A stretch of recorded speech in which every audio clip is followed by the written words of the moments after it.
The lawyer's voice cut through the room like a blade. "No, she stays." My mother's face went white. My brother's jaw tightened. Nobody had expected this, least of all me. 20 minutes earlier, I'd been told I didn't belong in that office, that the reading of my grandmother's will was family business, and that I somehow wasn't family enough to hear it. I stood up to leave the way I always did. But before I reached the door, everything changed. 3 days before that, I was still in my dress uniform in the back of a rental car watching the Ohio farmland roll past the window, wondering if I'd made it home in time for dinner.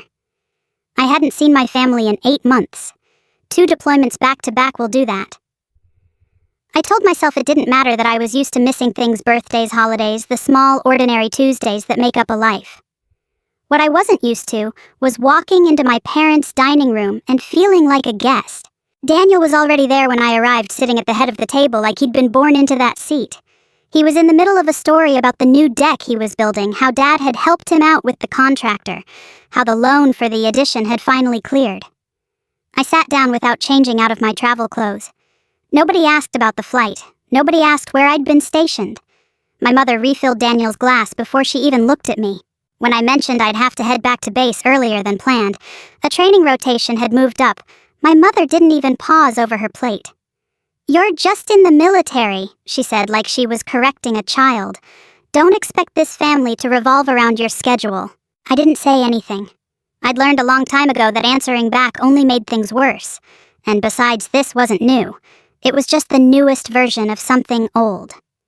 In my family, there were 2 kinds of children. Daniel was the one building a future, a house, a business, a life anyone could point to and understand. I was the one who'd left, not served, left. As if putting on a uniform and choosing discipline over comfort was some kind of abandonment. It hadn't always been that way. When I was young, my grandmother Margaret was the one person who saw me clearly. She was the one who sat with me at her kitchen table and told me I didn't need anyone's permission to become someone. She was the one who drove me to the recruiter's office the week I turned 18, when my mother wouldn't even get in the car. My mother never forgave either of us for that day. To her, my choosing the Army wasn't independence. It was rejection. Meanwhile, Daniel stayed close to home, married young, and started a small contracting business that never quite stood on its own. My parents were there every time it wobbled: a down payment here, a loan there, a truck and insurance bill month after month, year after year. I never asked them for a dime. I told myself that was fine, that I didn't need it, that I'd built something they couldn't touch or take credit for. But every time I came home, my mother reminded me anyway. "Your brother has a family," she'd say, as if that settled some debt I didn't know I owed. "He needs us more." I used to think it was about money. It took me years to understand it wasn't. It was about who got to be chosen. In that house, love wasn't unconditional, it was allocated like a budget, and I had somehow always come in last on the list. I was still turning that thought over in my head, lying awake in my old childhood bedroom that night, when my phone rang just after 11. I almost let it go to voicemail. Something made me answer. It was my aunt. Her voice was thin and careful in the way people get when they're about to say something they can't take back. "Catherine," she said, "it's your grandmother. She's gone." I don't remember hanging up. I remember sitting on the edge of that narrow bed, staring at the wall, feeling something drop out from under me that I hadn't even known was holding me up. Margaret Ellis had been 89 years old, and some part of me had quietly assumed she'd outlast all of us out of sheer will. She was the only person in that family who had never once made me feel like I needed to explain myself. I was on a flight back within 36 hours, still in the same clothes I'd packed for a 2-day visit. When the taxi pulled up outside her house, the yellow one with the wraparound porch, the one where I'd learned to ride a bike and shell peas and believe I was worth something, I sat in the driveway for a long time before I could make myself get out. I stood on the front walk with my hand on the gate, looking at the porch light she always left on, and for the first time in years, I let myself cry without checking who was watching. Whatever came next, the funeral, the family, the fallout, I couldn't yet see coming. I knew one thing for certain. The one person who had never made me feel like an outsider was gone. And nothing about this family was going to make that easier. The funeral was small the way Margaret would have wanted it. No long speeches, no elaborate flowers, just a handful of people who actually knew her standing under a gray October sky while the pastor said words that didn't come close to capturing who she'd been. I stood between my parents and Daniel, feeling strangely outside my own body, the way you do when grief hasn't fully landed yet, and you're just going through the motions of standing, sitting, shaking hands. Daniel found me afterward near the cars, adjusting his tie like he had somewhere else to be. He didn't ask how I was holding up. He didn't ask about the flight or whether I'd slept or anything at all about the 8 months since we'd last spoken. He just said, "Grandma left some paperwork. Mom's handling most of it." And then he was already looking past me toward his wife. I didn't think much of it at the time. I knew Margaret had some savings, maybe the house, though I'd genuinely never given it thought. I wasn't home for what I might get. I was home because the woman who'd taught me to believe in myself was gone, and some part of me still expected her to walk out of the kitchen with 2 cups of tea like she used to, telling me to sit down and rest my feet. Over the next few days, though, something started to needle at me. My family began talking in the careful, coded way families do about next steps. A reading of the will was mentioned. Daniel talked about the house, Margaret's house, with a kind of easy ownership that struck me as strange. He mentioned repainting the porch. He mentioned whether the zoning would allow him to add a garage. "Did Grandma ever tell you that?" I asked. "That the house was yours?" He laughed, not unkindly, but with the confidence of someone who'd never once doubted his place in a room. "Come on, Catherine, you know how Grandma was, she always talked." I didn't argue. I told myself I was imagining tension where there wasn't any, that grief was making me suspicious of things that didn't deserve it. But 2 days later, my mother pulled me aside in the kitchen, drying a mug that didn't need drying, and told me the will was going to be read at the office of Margaret's lawyer, a man named Thomas Reed. "There really isn't any reason for you to sit through all of this?" she said, not quite meeting my eyes. "Why not?" "Because it's family business." I looked at her for a long moment, waiting for her to hear what she'd just said. I was her daughter. I was Margaret's granddaughter, her actual blood, the person who had sat at that woman's table more Sundays than anyone else in this family combined. And somehow I was still the one being asked to step outside the room. I didn't fight her on it. I'd spent years choosing not to fight, mostly because fighting never changed anything. It just gave her another story to tell about how difficult I was. So, on the morning of the reading, I simply got dressed and drove myself to Thomas Reed's office, arriving exactly on time without asking anyone's permission. My parents and Daniel were already there when I walked in, seated in a small waiting area with the particular stillness of people who'd rehearsed how this was supposed to go. Thomas Reed stood to greet me himself. He was an older man, silver-haired, with the unhurried calm of someone who had spent 30 years telling people things they didn't want to hear. "Catherine," he said, extending his hand. "I'm glad you made it." My mother was on her feet before I'd even taken his hand. "She won't be staying." I turned to look at her. There was no hesitation in her voice at all, like this had already been decided somewhere I hadn't been invited. "Catherine, wait outside," she said. "This won't take long." I felt something tighten in my chest, but I didn't argue. I'd flown across the country to bury a woman who loved me, and I wasn't going to turn her lawyer's office into a battleground. I stood, gathered my jacket off the back of the chair, and started toward the door, telling myself this was just one more thing to let go of, one more door closing quietly, the way they always did in this family. I had my hand on the handle when Thomas Reed's voice stopped me cold. "No," he said. "She stays." The room went silent in a way I can still feel in my chest when I think back on it. I turned around slowly. My mother's expression had shifted from irritation to something closer to alarm. Daniel was staring at Thomas like the man had spoken out of turn, and I stood there in the doorway, one hand still on the handle, with the strange dawning sense that everything I thought I understood about my place in this family was about to be rewritten in that room. I let go of the door handle and walked back to the chair I'd just left. My mother didn't sit right away. She stood by the window with her arms crossed the way she used to when I was a teenager, and had done something she considered an embarrassment. "Thomas," she said, her voice tight and controlled. "I already explained the situation." He didn't look up from the folder in front of him. "You explained your situation," he said. "I'm telling you the legal one."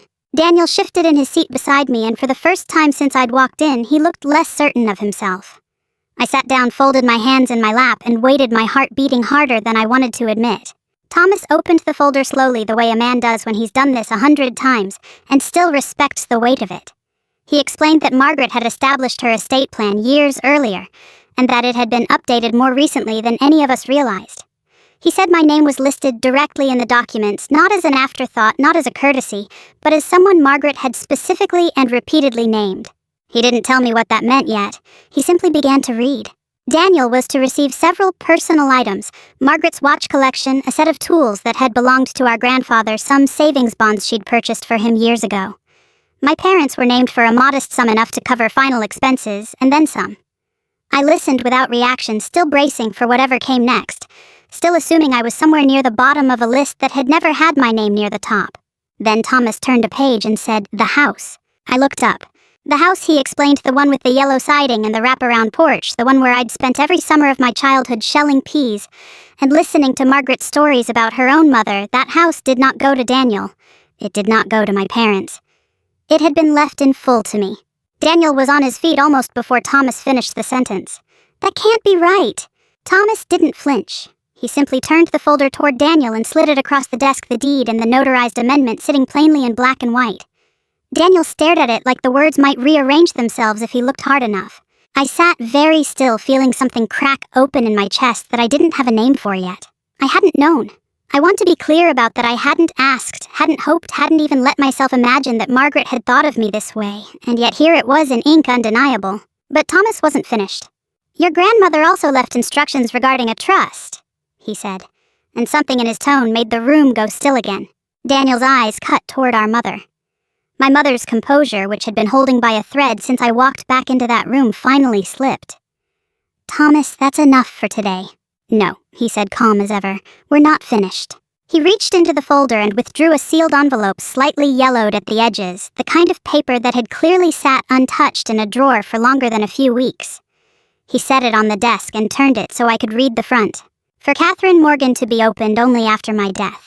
I stared at my own name in Margaret's handwriting, the same careful cursive she'd used to write birthday cards and grocery lists, and the note she'd tucked into my duffel bag the day I left for basic training.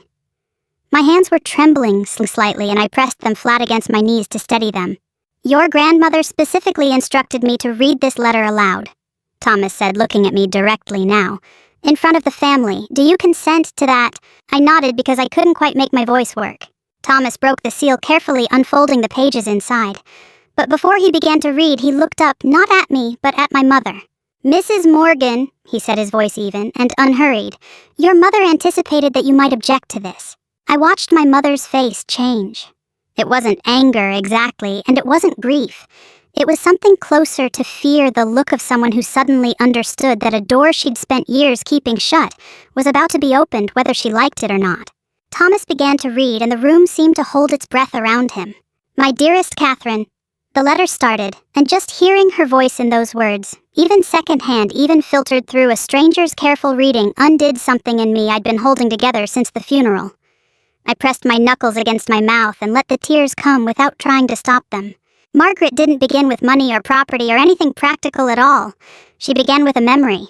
She wrote about a little girl who used to stand on a kitchen chair beside her, flour on her hands, asking questions no one else in the family wanted to answer. She remembered me asking her once, maybe 7 or 8 years old, why Mom loved Daniel more. She said she never gave me a real answer back then because I was too young to carry the truth. But she wasn't going to let that silence be the last thing between us. She wrote that my mother had always been afraid not of me exactly, but of what I represented. A daughter who didn't need rescuing. A daughter who could build a life without anyone's help or permission. When I enlisted at 18, my mother didn't see courage. She saw abandonment, proof that I was choosing to need this family less, and that frightened her more than she ever let herself admit. Margaret saw it differently. She wrote that watching me walk into that recruiter's office was the proudest she had ever been of anyone in our family, because I was doing the one thing she'd never had the courage to do herself, building a life on my own terms. I sat with that for a moment, feeling my chest tighten in a way that had nothing to do with grief and everything to do with finally being seen. Then the letter shifted, and Thomas's voice took on a more careful, deliberate rhythm, the way a man reads when he already knows what's coming and wants to give the room time to absorb it. Margaret wrote that years earlier, Daniel had come to her in financial trouble, a business loan gone bad, more debt than his contracting company could carry. He hadn't gone to a bank. He'd gone to her, and she'd lent him a significant sum with the expectation that he would pay it back over time the way any responsible adult would. He never did. And when the time came to address it, my mother had intervened not to make Daniel pay what he owed, but to convince Margaret to simply write it off as a gift instead, so no one would have to have an uncomfortable conversation about it. Margaret agreed. But she set one condition. Daniel was to tell me the truth about it himself so that I would never be operating with a different understanding of this family's finances than everyone else. He never did that either. I glanced at Daniel. He wasn't looking at me. He was staring at the floor jaw working, and for the first time in longer than I could remember, he had nothing to say. I finally understood sitting in that office why my mother had spent years steering me away from any real conversation about money in this family. It wasn't caution. It was concealment. But the letter wasn't finished, and neither was Margaret. "Catherine, there is something your mother never told you." Thomas read, and the words landed in the room like a stone dropped into still water. My mother rose out of her chair so fast it scraped against the floor. "That's enough." Thomas didn't lower the page. "Your mother asked me to read the entire letter," he said, and I understood with a small ache that he meant Margaret, not the woman standing across from him now shaking. He continued reading. I sat perfectly still, my hands pressed flat against my thighs. My whole body braced for whatever came next. Whatever it was, Margaret had wanted me to hear it exactly like this in this room in front of all of them, with no one able to soften it or explain it away before I had the chance to understand it for myself. 20 years of quiet family loyalty had led to this moment, and some part of me already sensed that nothing about the family I thought I knew was going to look the same once Thomas finished reading. I looked at my mother's face, pale and rigid by the window, and for the first time in my life, I saw something there I had never expected to see directed at me. Fear. Thomas kept reading, and Margaret's words carried us back further than I expected, back to a winter 3 years earlier when I was stationed overseas and barely able to get a reliable phone signal, let alone keep close tabs on what was happening at home. That was the winter my father had a health scare. A cardiac event serious enough to require a procedure the insurance didn't fully cover, serious enough that my mother called me in a panic I'd never heard from her before. I remember standing outside a supply tent in the cold, listening to her cry on the phone, and I remember not hesitating for even a second. I sent money. A significant amount, more than I could really spare, pulled from savings I'd been building for years. I told myself it didn't matter, he was my father, that was what you did. What I didn't know, what Margaret had written down in careful, deliberate detail, was that Daniel was going through his own financial collapse at almost exactly the same time. His business was weeks from folding, and a portion of the money I'd sent home, money I believed was going toward my father's medical bills, had quietly been redirected to keep Daniel's company afloat instead. I read the words on the page after Thomas set the letter down for a moment, needing to see them myself, needing to be sure I hadn't misheard. Margaret had known. She'd confronted my mother about it directly according to the letter. My mother's response, word for word, preserved in Margaret's own hand. "Daniel needs it more. Catherine has her career." I felt something in my chest go very cold and very quiet. Margaret hadn't let it go. From that point forward, she began keeping records, not out of spite, she wrote, but because she'd realized no one else in this family was going to protect me from being quietly taken advantage of, and she refused to let it continue without at least a witness. She kept copies of wire transfers, loan documents, bank statements, emails between my mother and Daniel discussing the arrangement, as they'd called it, like it was a business transaction instead of a betrayal. Thomas reached into the folder and set a thin stack of papers in front of me. I didn't touch them right away. I sat there, aware of my own pulse in my ears, aware of Daniel's refusal to look at me, aware of my mother standing rigid by the window with her arms wrapped around herself like she was cold. Then Thomas returned to the letter, and Margaret's voice, steady, unflinching, even from beyond the grave, explained why she'd left me the house. She wrote that it was never about loving me more than Daniel. It was about giving me something no one could quietly take away or redirect without my knowledge. A place that was fully, legally, undeniably mine. Somewhere no one could ever again stand in a doorway and tell me I didn't belong. I felt the tears come again, but this time they weren't only grief. They were something closer to relief, the strange, disorienting relief of finally having proof that what I'd felt for years wasn't imagined. Daniel finally spoke, his voice sharp and defensive. "This is insane. She was 89. You don't know what kind of state she was in when she wrote this. Catherine probably... She's manipulating an old woman," is the accusation I expected, and it hung in the air even though he didn't finish the sentence. Thomas cut in before I had to respond. "Your grandmother updated this estate plan 4 months before her death," he said, sliding another document across the desk. "She was evaluated by her physician at the time specifically for capacity at my request. There were 2 independent witnesses present for the signing, neither of whom are family. Her signature was notarized. I'd advise against pursuing a challenge, Mr. Morgan. It won't hold. Daniel sat back, and for the first time I watched the certainty drain out of him completely. I looked down at the documents in front of me, proof in black and white of a debt I never knew I was owed, a truth I never knew I'd been denied. Whatever came next, I understood one thing clearly. This family had spent years telling me I was the one who didn't belong, the one who'd chosen to walk away. But sitting there with Margaret's careful records in my hands, I finally understood who had really been protecting whom. We didn't stay in that office much longer. Thomas gave us copies of everything, told me quietly on my way out that I could call him with any questions, once the shock had settled, and reminded my mother that the house transfer would proceed regardless of how the family chose to handle things privately. I think he'd seen enough families come apart in that room to know there was nothing left for him to manage once the papers were signed. The unraveling happened over the following week, slow at first and then all at once. Daniel called me 2 days later, his voice tight with the particular kind of anger that comes from someone who's used to getting what he wants. He didn't ask how I was doing. He didn't acknowledge the letter or the records or any of it. He went straight to the house. "You're my sister," he said. "You don't need it. I have a family. I have kids who'll want that place someday. Did you ever ask Grandma if she wanted you to have it?" I asked. Silence stretched out on the line long enough that I had my answer before he gave it. My mother called the next day, and her approach was different. Softer, wounded, dressed up as concern. She talked about everything they'd sacrificed for us, the years of raising 2 children, the sleepless nights, the effort. "After everything we've done for you," she said, her voice cracking in a way I might have believed a year ago. I stood in my grandmother's kitchen, the phone pressed to my ear, looking at the chair Margaret used to sit in every morning with her coffee, and I finally said the thing I'd been swallowing for 20 years. "That's exactly the problem, Mom. You always made me feel like I owed you for being your daughter." I didn't raise my voice. I didn't call her cruel or unfair or any of the words that had been building in me since that dining room table months earlier. I just said it plainly, the way you'd state a fact you'd finally stopped being afraid of. There was a long pause on the other end, and then she hung up. Over the following weeks, I went through the file Thomas had given me. It was more thorough than I expected, bank records going back nearly a decade. A paper trail Margaret had clearly built with care, as though she'd known someday I would need it, laid out in a way I couldn't dismiss or doubt. I found out that the successful business Daniel had built with his own hands was propped up more than once by money that had come from both our parents and from the funds I'd sent home, believing they were going somewhere else entirely. The hardest part wasn't the money, it was recognizing the pattern underneath it. For years, this family had painted me as the selfish one, the daughter who left, who chose a uniform over holidays, who couldn't be counted on because her schedule belonged to the army instead of them. Meanwhile, quietly, without credit or even acknowledgement, I had been sending money home every chance I got, doing exactly what a devoted daughter was supposed to do.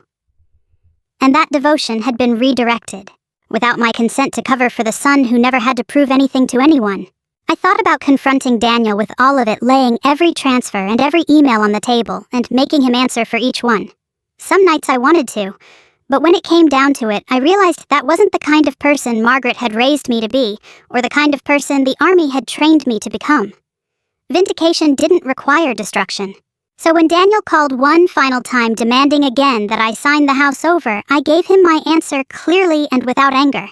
"I'm not going to destroy my family over money," I told him. And then, because it needed to be said, I added, "But I'm done protecting people who never protected me." I kept the house. Not to punish him, not even really to punish my mother, though I won't pretend there wasn't some quiet justice in it. I kept it because it was the last thing Margaret had given me, the clearest proof I would ever have that someone in this family had truly seen me. Not the version of me they'd found convenient, but the actual person I'd worked so hard to become. Spring came slowly that year, the way it always does in Ohio, mud and bare branches, giving way to something green almost against your will.